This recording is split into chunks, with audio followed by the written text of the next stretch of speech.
When you set a GPS schedule on a telemetry solutions collar, the user software calculates battery life while you're creating that schedule. Battery life is estimated based on an assumption that the GPS collar will always use the maximum amount of time that you're allowing it each time it turns on, and we call that the GPS timeout. Let's assume that you choose 60 for your GPS timeout. That means the battery life calculator assumes that every time the GPS turns on, it will be on for 60 seconds. But in fact, it won't be on for 60 seconds if it can acquire a position before that.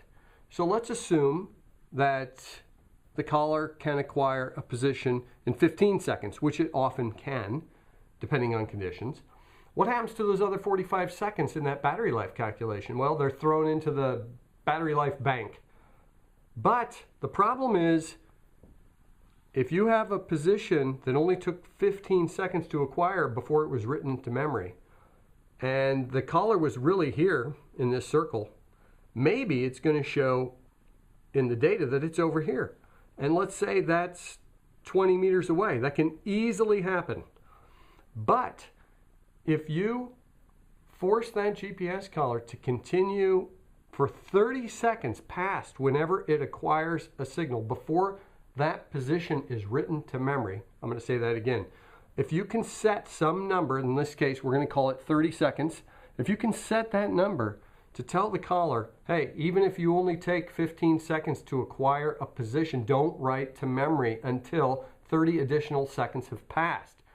When that happens, that position that was over here is going to be much closer to the truth. And you still beat your 60 seconds, so you have not affected the estimated battery life that the calculator gave you in the first place. And we call this GPS additional time. It's free, it's in the user software, and anybody can use it.